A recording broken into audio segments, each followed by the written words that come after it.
حضور اکرم صلی اللہ علیہ وسلم کی جب بعثت ہوئی تو اسی وقت آپ نے فرما دیا تھا اپنی زندگی میں ہی، بعثت انا والساعۃ کہاتین، میں اور قیامت اس طرح اٹھائے گئے ہیں جس طرح کہ شہادت کی انگلی سے قریب درمیان والی انگلی ہوتی ہے۔ میرے درمیان اور قیامت کے درمیان فاصلہ بس اتنا ہے۔ حضور صلی اللہ علیہ وسلم نے یہ بھی فرما دیا تھا کہ فتنے زیادہ سے زیادہ ہوں گے، جیسے جیسے قیامت قریب آئے گی فتنے بڑھتے چلے جائیں گے۔ ایک موقع پر حضور صلی اللہ علیہ وسلم بلند جگہ پر چڑھے اور لوگوں سے فرمایا، میں فتنوں کو یہاں کے علاقے میں گرتے ہوئے آسمانوں سے دیکھ رہا ہوں۔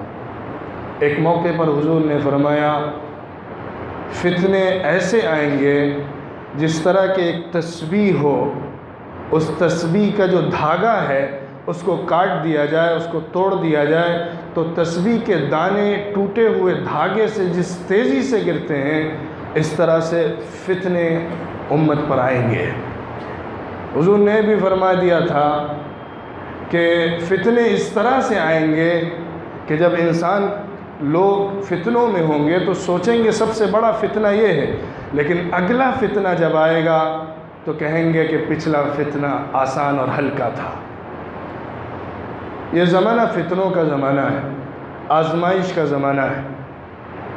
حضور نے فرمایا تھا، فی آخر الزمان یکثر الحرج والمرج، آخری زمانہ جب قریب آئے گا تو قتل و خونریزی بڑھ جائے گی، انسانوں کی جان آسان ہو جائے گی، ایک دوسرے کے لیے قتل کرنا بہت آسان کام بن جائے گا۔ اور آج کا زمانہ پورے طور پر اس کی شہادت دیتا ہے۔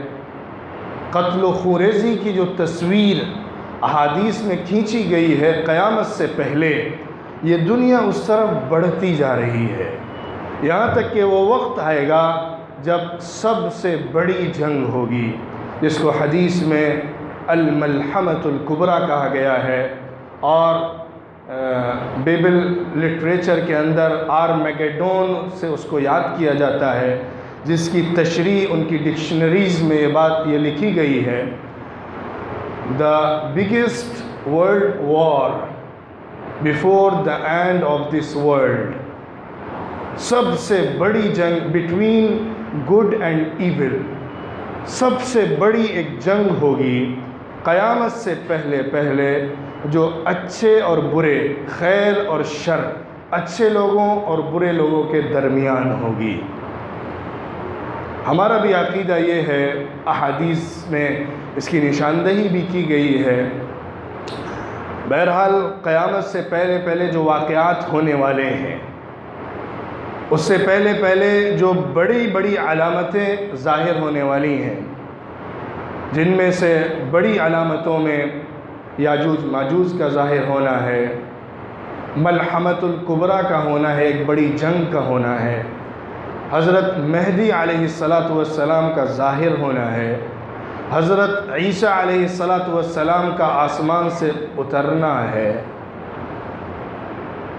ایک بڑی جنگ کے نتیجے میں ایک کافر طاقت سے جو جنگ ہوگی، اس کے لیڈر دجال کو سامنے آنا ہے، دجال کو حضرت عیسیٰ علیہ السلام کے ہاتھوں قتل ہونا ہے، اسرائیل کی سرزمین پر اس کو مارا جانا ہے، ساری دنیا میں مسلمانوں کا غلبہ اور دبدبہ ہونا ہے، ایک عرصے تک رہ کر مسلمانوں کو اس دنیا سے مٹا دیا جانا ہے، پھر کافروں کی دنیا بچ جائے گی جس پر اللہ قیامت لائے گا۔ اور اس سے پہلے اور بھی بہت سی نشانیاں ہیں، ایک جانور نکلے گا جو انسانوں کی بولی بولے گا، یاجوج ماجوج آئیں گے جو علاقوں کو کھاتے چلے جائیں گے۔ ان کی تفصیلات بہت لمبی ہیں، احادیث میں اس کے اشارات دیے گئے ہیں، اس پر گفتگو کی جائے تو بہت ان کو جوڑنا اور ان کو آج کے زمانے سے اور آئندہ آنے والے زمانے سے جوڑ کر پیش کرنا آسان کام نہیں ہے، اور اس میں کچھ غلطیاں بھی ہوتی ہیں۔ بہت سے لوگ ہیں جو آج کے زمانے پر ان نشانیوں کو ایسا فٹ کر دیتے ہیں کہ جیسے لگتا ہے کہ یہ حرف اخیر ہے اور 100% جو کہہ دیا گیا وہی ہے۔ ایسا نہیں ہے۔ احادیث میں جو علامتیں بتائی گئی ہیں وہ 100% ہم نہیں کہہ سکتے وثوق سے یہی ہے جو ابھی ہو رہی۔ کچھ تو ایسی ہیں جو بالکل سورج کے طلوع کی طرح انسانوں کے سامنے ظاہر ہیں اور اس میں کوئی شک نہیں ہے، لیکن بہت سی ایسی ہیں جن کو جوڑنے میں ذرا زیادہ بڑا دماغ چاہیے ہے، اور نتیجہ آج کا دور گزرنے کے بعد کے جب حالات آئیں گے تب اس کا فیصلہ کیا جا سکتا ہے۔ اس لیے آج کے دن جو میں نے موضوع اختیار کیا وہ یہ کہ انسانوں کی جان جو اللہ تعالیٰ نے انتہائی محترم اور حرمت والی بنائی ہے، اس کا جو ضیاع ہو رہا ہے، انسانی جانوں پر جو حملے ہو رہے ہیں، ساری دنیا کے اندر ایک انتشار کا، فتنے کا، قتل و خونریزی کا، درندگی کا، حیوانیت کا جو ماحول بنا دیا گیا ہے، یہ دراصل قیامت کے قریب ہونے کو بتاتا ہے۔ باقی باتوں پر جو مختلف علامتیں انشاءاللہ آگے میں بات کروں گا کسی موقع سے۔ حدیث میں جو یہ بات فرمائی گئی ہے کہ قیامت کے قریب آخری زمانے میں قتل و خونریزی زیادہ ہوگی، بڑھ جائے گی۔ اور بھی علامتیں ہیں جو کہ ظاہر ہو چکی ہیں، چل رہی ہیں۔ کچھ ایسی علامتیں ہیں جو گزر چکی ہیں، کچھ ایسی علامتیں ہیں جو طویل چلنے والی ہیں اور وہ معنوی، اخلاقی، اجتماعی ہیں جو چلتی رہیں گی۔ کچھ ایسی ہیں جو بہت بڑی ہیں اور وہ قیامت کے قریب ہوں گی۔ سب سے آخری علامت سورج کا ویسٹ سے نکلنا ہے۔ مغرب سے سورج جس دن طلوع ہوگا اسی دن قیامت آ جائے گی۔ جس دن سورج ویسٹ سے نکلے گا، ایسٹ کو چھوڑ کر مشرق کے بجائے مغرب سے طلوع ہوگا، اس دن اللہ کی طرف سے توبہ کے دروازے بند ہو جائیں گے۔ اس دن کوئی انسان توبہ کرے گا تو اللہ کے ہاں توبہ قبول نہیں ہوگی، کیونکہ اب یہ قیامت کی علامت ایسی ہوگی جو کہ کہنا چاہیے کہ قیامت کی بگننگ ہے، اسٹارٹ ہے، یہیں سے قیامت شروع ہونی ہے، کیونکہ اس کے بعد سورج چاند بکھر جائیں گے، ستارے اور تارے ٹوٹ پھوٹ کر گر جائیں گے، زمین تہ و بالا ہو جائے گی، سمندر آگ کے شعلے بھڑکائیں گے، اور جو پہاڑ ہیں وہ روئی کے گالوں کی طرح اڑ رہے ہوں گے، زمین تل چھٹ ہو جائے گی، سارا نظام ٹوٹ پھوٹ کر درہم برہم ہو جائے گا، سارے انسان فنا ہو جائیں گے، ایک سور کے ذریعے سب کو موت کی نیند سلا دی جائے گی۔ پھر جب سارا درہم برہم نظام ٹوٹ پھوٹ کر برباد ہو چکا ہوگا، اس وقت اللہ ایک نئی زمین کو بنائے گا، اس نئی زمین پر انسانوں کو ان کی قبروں سے اٹھائے گا اور حشر کا میدان شروع ہوگا۔ قیامت کے آنے سے پہلے پہلے اخلاقی برائیاں، اجتماعی برائیاں بکثرت ہو جائیں گی۔ حدیث میں فرمایا گیا ہے زنا عام ہو جائے گا، سود خوری عام بات بن جائے گی، ماں باپ کی نافرمانی گھر گھر ہوگی، بیوی کے اوپر، ماں کے اوپر بیوی کو ترجیح دی جائے گی، دوست باپ سے زیادہ قریب بن جائے گا، زنا کے اڈے کھلتے چلے جائیں گے، بگاڑ اور فساد کے مواقع زیادہ سے زیادہ ہوتے چلے جائیں گے، سڑکوں پر زنا ہوگا، کھلے عام لوگ زنا کریں گے، اور حیا ختم ہوتی چلی جائے گی۔ جو ذمہ داری ہے، حکومت ہے، سیاست ہے، وہ نااہل، ناکارہ، برے، کرپٹڈ لوگوں کے ہاتھوں میں چلی جائے گی، امانت نااہلوں کو سونپی جانے لگے گی، حکومتیں بگڑ جائیں گی، انسانی نظام درہم برہم ہونے لگے گا، اخلاقی ایکٹیویٹیز، مورالز ختم ہوتے چلے جائیں گے، اور انسان حیوان نما بنتا چلا جائے گا۔ آج کی جو دنیا ہے وہ اس کی سچی تصویر ہے۔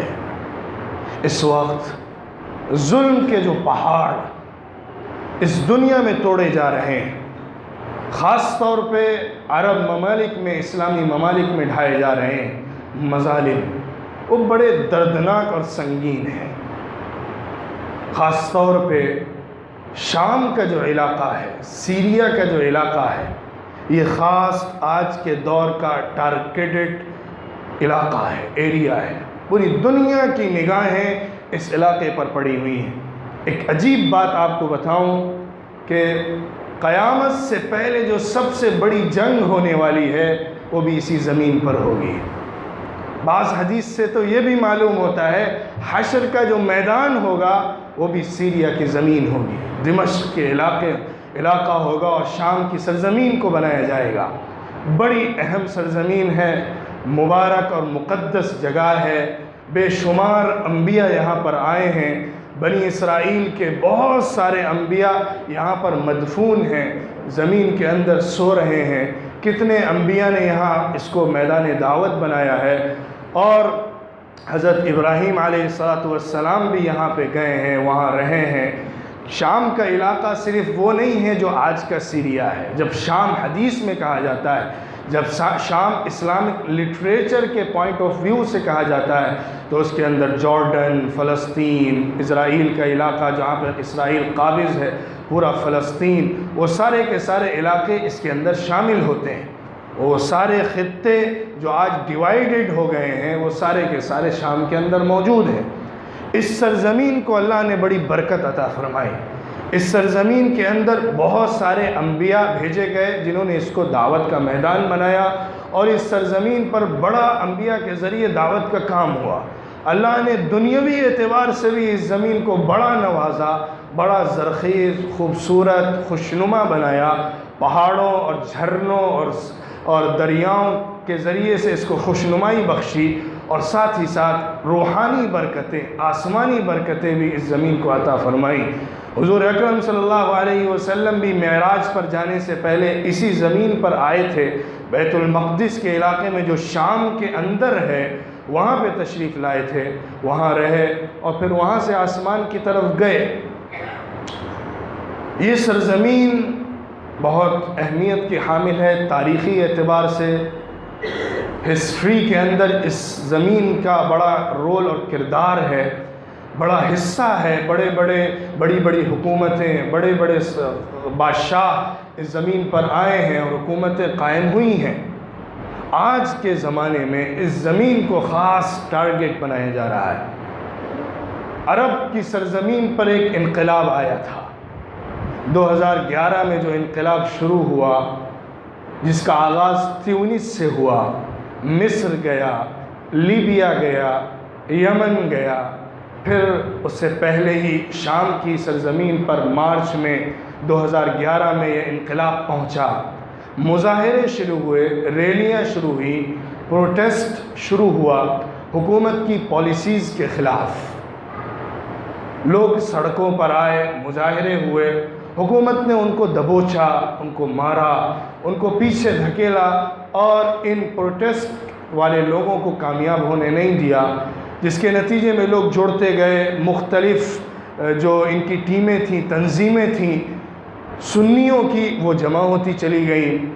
جو حکومت وہاں پر موجود ہے وہ شیعہ حکومت ہے۔ شیعوں میں سے بھی جو سب سے گندے قسم کے ہوتے ہیں علوی لوگ، نصیری لوگ، یہ لوگ تو حضرت علی رضی اللہ عنہ کو اللہ کا درجہ دیتے ہیں۔ ایسے لوگوں کی حکومت میں یہ ظلم چلتا رہا۔ 1 سال ظلم ہوا، 2 سال، 3 سال، 4 سال، ظلم کی ایک طویل داستان ہے۔ ملینز لوگ اس سرزمین کو چھوڑ کر ترکی میں، جرمنی میں، فرانس میں ہجرت کرنے پر مجبور ہوئے، اور قتل کے ذریعے سے اس زمین کو خونریز کر دیا گیا۔ لالہزار ہو گئی زمین، پورے خطے، پورے شہر اجاڑ کر رکھ دیے گئے منٹوں میں۔ یہ کام اس حکومت کے ذریعے ہو رہا تھا جو بشار اسد کی حکومت ہے۔ خبیث، دنیا کا کرپٹڈ انسان، ظالم درندہ انسان، اس کے ذریعے سے اس ظلم کو شروع کیا گیا۔ لیکن اس نے دیکھا کہ ہم اس حکومت کو بچا نہیں سکتے، کیونکہ عوامی انقلاب جو تھا، جو ریولوشن تھا، پبلک ریولوشن، وہ پوری طاقت کے ساتھ اٹھا تھا اور پورے خطوں کو اس نے اپنے گھیرے میں لے لیا تھا۔ شام کی سرزمین کا کوئی ایسا بڑا علاقہ نہیں بچا تھا جہاں یہ پروٹیسٹ نہ پہنچا ہو اور یہ آواز نہ گئی ہو اور لوگ نہ کھڑے ہوئے ہوں اور لوگوں نے مظاہرے کر کر کے حکومت کو گرانے کی آواز نہ لگائی ہو۔ لیکن یہ حکومت جب کہ کمزور پڑ گئی تو اس نے باہر کے ممالک کو اپنے پیچھے لینا چاہا اور دنیا کی بڑی طاقتیں، سپر پاورز اور دنیا کی جو طاقتور حکومتیں ہیں، انہوں نے انٹرفیئر کرنا شروع کیا اور سمجھ گئے وہ کہ یہ ایسی سرزمین ہے جہاں سے عقیدے جڑے ہوئے ہیں، کرسچینٹی، اسلام اینڈ جیوز، یہ تینوں بڑے مذاہب اس سرزمین سے جڑے ہوئے ہیں۔ بیت المقدس کی سرزمین جس کے اندر شام کا بڑا رول ہے، آج کی حکومت میں تو فلسطین کا حصہ نہیں آتا ہے، لیکن اس کا رول بہت بڑا ہے فلسطین کی اسٹریٹجی میں، فلسطین کے پالیسیز میں، فلسطین کی زمین میں، فلسطین کی تاریخ میں، اس لیے اس کی بڑی اہمیت ہے۔ تو سب سے پہلے رشیا اس میں داخل ہوا، روس کی حکومت اندر آئی، پہلے سے ایران انٹرفیئر کر ہی رہا تھا بشار کے ساتھ ساتھ، لیکن 2011 کے اخیر تک ایران نے کھلے عام اعلان کر دیا کہ ہم شام کے اندر اب لوگوں کی جو شیعہ لوگ ہیں، جو حکومت ہے، اس کی حفاظت کے لیے سامنے آتے ہیں۔ اس نے اپنے فوجیوں کو بھیجا اور اپنی ایجنسیز کو لگایا، ملیشیات جو ان کے ٹولے ہیں، جو ظالم درندے اور کہنا چاہیے کہ جن کو اگر صحیح معنوں میں کہا جائے ٹیررسٹ گروپس، ان کے جو ہیں وہ داخل کیے گئے۔ اس کے بعد روس ادھر سے آیا اپنی پوری طاقت کے ساتھ، اپنے پورے اسلحے کے ساتھ، اپنے جہازوں کے ساتھ، جنگی طیاروں کے ساتھ اور پورے لاؤ لشکر کے ساتھ آیا۔ اس نے اپنی ایک زمین بنائی، کیڈر بنایا، وہاں پہ اپنی فوجی چھاؤنی بنائی اور ان علاقوں کو ٹارگٹ کرنا شروع کیا۔ ابھی 1-2 ہفتے کے اندر غوطہ شہر جو دمشق کیپٹل سے بہت نزدیک کا شہر ہے، اس کے مشرقی حصے میں سنگین خطرناک بمباری کی گئی، جس کے اندر سینکڑوں لوگوں کو مارا گیا، سینکڑوں بچوں کو ان کی زندگیوں سے محروم کیا گیا، عورتوں کو سڑک پر لا کر کھڑا کر دیا گیا، 5 لاکھ اور اس سے زیادہ لوگ ہجرت کرنے پر مجبور کیے گئے۔ صرف ایک شہر کے اندر سے شہر کو اجاڑ دیا گیا۔ اس کا شہر کا مغربی حصہ جس کو غوطہ غربیہ کہا جاتا ہے، مغربی غوطے کا علاقہ، وہ تو پہلے ہی تہس نہس کیا جا چکا ہے۔ حمص کا علاقہ تہس نہس کیا جا چکا ہے۔ حلب کا علاقہ جو بہت بڑا اور کیپٹل کے بعد جو سب سے بڑے علاقے ہیں، وہ حلب کا اور حمص کا علاقہ ہے، ان دونوں کو تہس نہس کیا جا چکا ہے۔ حماد کا علاقہ ہے، اس کو تہس نہس کیا جا چکا ہے، اور بھی جو اس کے بڑے بڑے شہر ہیں ان سب کو برباد کیا جا چکا ہے۔ اور اس برباد کرنے کے بعد اب ایران سے جو شیعہ گروپس ہیں ان کو وہاں پہ بسایا جا رہا ہے، کچھ حصے رشیا لے رہا ہے اور وہاں اپنا ہولڈ جما رہا ہے۔ ایک بندر بانٹ ہے، اس زمین کو ڈیوائیڈ کر کے اپنے کیمپس بنائے جا رہے ہیں۔ دوسری طرف امریکہ ہے جو ایک اندر سے ایک دوسرا کھیل کھیل رہا ہے، جس کا سامنا اصل رشیا سے ہے، لیکن اندر سے وہ بھی اس ساری صورتحال کو بنانے میں برابر کا شریک ہے۔ امریکہ اور رشیا جو 2 بڑی پاور ہیں، سوویت یونین کے ٹوٹنے کے بعد امریکہ اٹھا تھا، روس فنا ہوا تھا، لیکن موجودہ روس کا صدر پوتن، اس کے آنے کے بعد سے روس دوبارہ طاقتور ہو رہا ہے، اپنی پرانی طاقت کو دوبارہ واپس لانا چاہتا ہے، اور اس کے لیے پورے مڈل ایسٹ کے اندر اپنی طاقت کو ظاہر کر رہا ہے تاکہ دنیا کو دکھا سکے کہ ہم پھر سے سپر پاور بننے جا رہے ہیں، ہم پھر سے مین اسٹریم میں آنے والے ہیں۔ دوسری طرف امریکہ ہے جو ایک ایسا کھیل کھیل رہا ہے جس کی وجہ سے براہ راست روس سے ٹکراؤ بھی نہ ہو اور مڈل ایسٹ کے اندر حالات خراب بھی رہیں اور اپنا سکہ جمع بھی رہے۔ یہ عرب ممالک ہمارے پاس بھیک مانگنے کے لیے آتے بھی رہیں اور ہم اپنا ہولڈ یہاں پر جمائے بھی رہیں۔ وہ ایک ایسی گندی ناپاک سازش ہے جس کا پردہ اگر اٹھتا چلا جائے تو صرف افسوس کے اور کہنا چاہیے کہ ندامت کے اور شرمندگی کے سر جھکانے کے سوا کوئی چارہ نہیں بچتا ہے۔ ہم مسلمانوں کے پاس اس وقت یہ طاقت نہیں ہے کہ ہم ان حالات کو بدل سکیں، ہم عملی شکل میں کوئی رول پلے کر سکیں، ہم اس پوزیشن میں نہیں ہیں۔ وہ عرب ممالک جو ان سرزمینوں، ان علاقوں کی ناک پر بیٹھے ہوئے ہیں، جن کو مسلمانوں کے درمیان مقدس مقام حاصل ہے، جن کو عزت کا مینارہ سمجھا جاتا ہے، ساری دنیا کے مسلمانوں کا جن کو سینٹر اور مرکز ہونا چاہیے، وہ اس میں جو رول پلے کر رہے ہیں وہ بڑا شرمندہ کرنے والا اور بڑا انتہائی مایوس کن ہے۔ اس کا ذکر کرنا بھی اچھا نہیں لگتا ہے۔ بہرحال جو صورتحال بنائی گئی ہے، جس کے اندر پوری عالمی طاقتیں لگ چکی ہیں، پوری طاقتیں اس کے اندر انٹرفیئر کر چکی ہیں، کر رہی ہیں، اور اب ان حالات سے نکلنا بہت مشکل لگتا ہے۔ ایسی صورتحال بنا دی گئی ہے کہ اب اگر اس کو نکالا بھی جائے، ایک بشار الاسد کو مارا بھی جائے، تو اس کے بعد بھی حالات قابو میں آنے والے نہیں لگتے۔ اتنے گروہs پیدا کر دیے گئے، آئی ایس کے نام سے ایک گروپ کو پیدا کیا گیا اور اس کو استعمال کیا گیا۔ یہ عجیب بات ہے، جس دن لبنان سے حزب اللہ، جو حزب الشیطان ہے، شیطان کی پارٹی ہے، شیعوں کی کرپٹڈ ٹیررسٹ گروپ ہے، جس دن وہ سیریا میں داخل ہوا ہے، اسی دن ہی آئی ایس بھی سیریا میں داخل ہوئی۔ ان کو ایک بہانہ چاہیے، ان کو ایک ذریعہ اور راستہ چاہیے لوگوں کو مارنے کے لیے۔ ایسے ٹیررسٹ گروپوں کو ہائی لائٹ کرتے ہیں اور مین اسٹریم میڈیا میں لا کر اتنا اس کو پاپولر کرتے ہیں کہ ایسا لگتا ہے کہ دنیا کی زمین میں سے کوئی خطہ نہیں بچا ہے جہاں پر ان کا ہولڈ نہ ہونے والا۔ ایسا ہوا بنایا جاتا ہے، ایسا شور بپا کیا جاتا ہے کہ ساری دنیا ڈر جاتی ہے، اور اس ڈر کا فائدہ اٹھا کر انسانوں کو بے دریغ قتل کیا جاتا ہے۔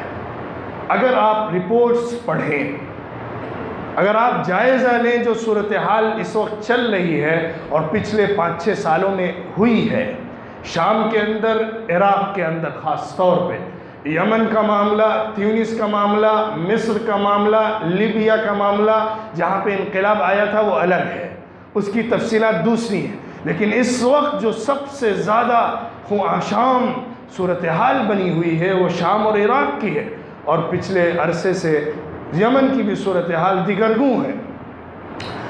آئی ایس کو اٹھایا گیا، اس کے بعد ایک الائنس بنایا گیا، عرب ممالک جڑے اور آ کر ان کو مارنے کے لیے جمع ہوئے۔ کن کو مارتے؟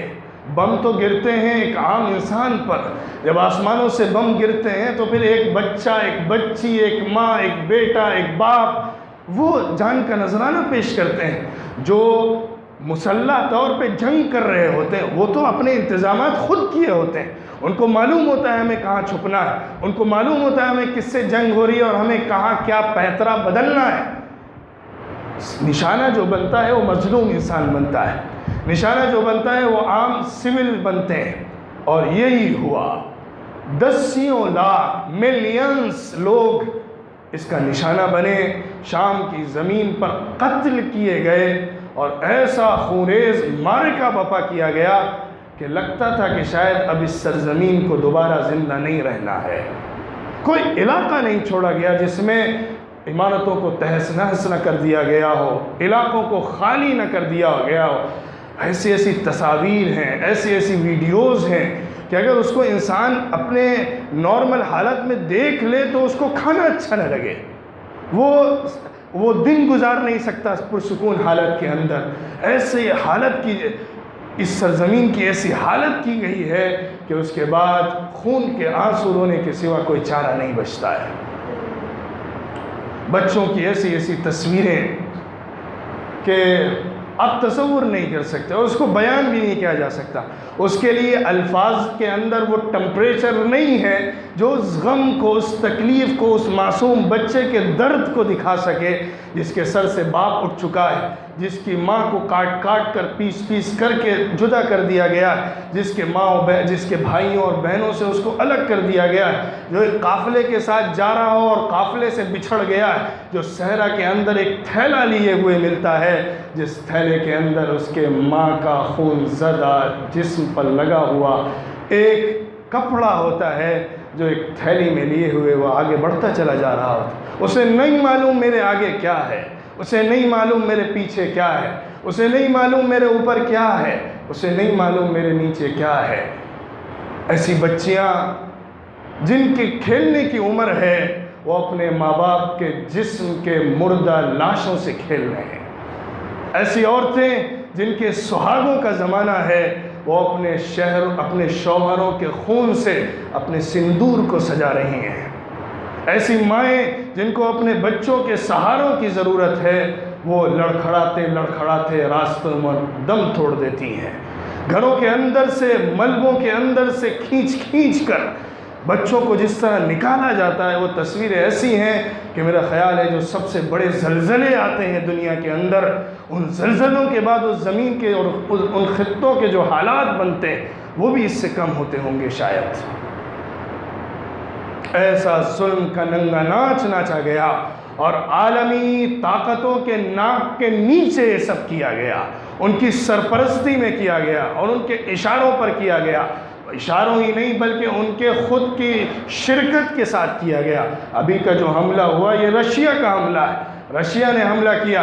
اعلان کیا جاتا ہے کہ وہاں پہ جبہت النصرہ، فلاں گروپ، یہ گروپس ہیں جو ٹیررسٹ گروپس ہیں، ان پر ہم حملہ کر رہے ہیں، جبکہ رپورٹس بتاتی ہیں، وہاں کے جو نمائندے ہیں اور وہاں کے جانکار لوگ ہیں وہ اس بات کو کہتے ہیں کہ اس خطے میں، اس علاقے میں اب کوئی ٹیررسٹ گروپ نہیں بچا ہے، کوئی ایسا گروپ نہیں ہے اس جگہ پر جس کو ٹیررسٹ یہ خود مانتے ہوں، لیکن اس کے باوجود یہ ایک پالیسی کے تحت کیا جا رہا ہے۔ اس علاقے کو خالی کیا جا رہا ہے، صاف کیا جا رہا ہے، جہاں پر ایران اپنا ہولڈ جمانا چاہتا ہے، جہاں رشیا مڈل ایسٹ کے اندر اپنا ایک کیمپ چاہتا ہے، کیونکہ امریکہ کے کیمپ، یہ سعودیہ کی حکومت، امارات کی حکومت، فلاں حکومت، یہ سب امریکہ کے کیمپس ہیں، یہ سب امریکہ کی زمینیں ہیں۔ امریکہ جب چاہتا ہے آسمان سے وہاں اتر جاتا ہے، جب چاہتا ہے وہاں سے اڑ جاتا ہے، جس پر چاہتا ہے جب چاہتا ہے وہاں سے حملے کر دیتا ہے۔ وہ سب بکاؤ مال ہیں، وہ سب بکے ہوئے ہیں، ان کی پالیسیز امریکہ کی خدمت کے لیے ہیں۔ رشیا بھی چاہتا ہے کہ وہ بھی مڈل ایسٹ پر آئے، کیونکہ آج کی صورتحال یہ ہے، مسلمانوں کو آپس میں لڑانا، مسلم ممالک کو آپس میں ایک دوسرے کے ساتھ دست و گریباں کرنا، ایک دوسرے کے ساتھ ٹکرانا، اس کے نتیجے میں بڑی بڑی سپر پاور طاقتیں اپنی طاقتوں کو دکھا رہی ہیں۔ خون ہمارا ہے، زمین ہماری ہے، لوگ ہمارے ہیں، حکومتیں ہماری ہیں، جو حالات پیش آ رہے ہیں وہ ہمارے لیے پیش آ رہے ہیں، لیکن فائدہ ان سپر پاور طاقت اٹھا رہے ہیں۔ حالات ایسے بنا دیے گئے ہیں، خطرہ اس کا ہے کہ حالات اس سے زیادہ بگڑیں گے۔ یہ آگ خطرناک رخ اختیار کرتے ہوئے پورے مڈل ایسٹ کو کھائے گی۔ اللہ اس وقت سے بچائے، اللہ ایسے حالات کے آنے سے روک دے ان حالات کو جو خطرناک رخ پر جا رہے ہیں۔ اللہ ہی کا سہارا ہے جو اس وقت حالات کو بدل سکتا ہے، ورنہ ریزنز، اسباب کی دنیا میں کوئی ایسا بڑا، ایسا ہمیں مینارہ نظر نہیں آتا جس پر اعتماد کر کے ہم یہ کہہ سکیں کہ اب حالات اچانک بدلنے ہیں۔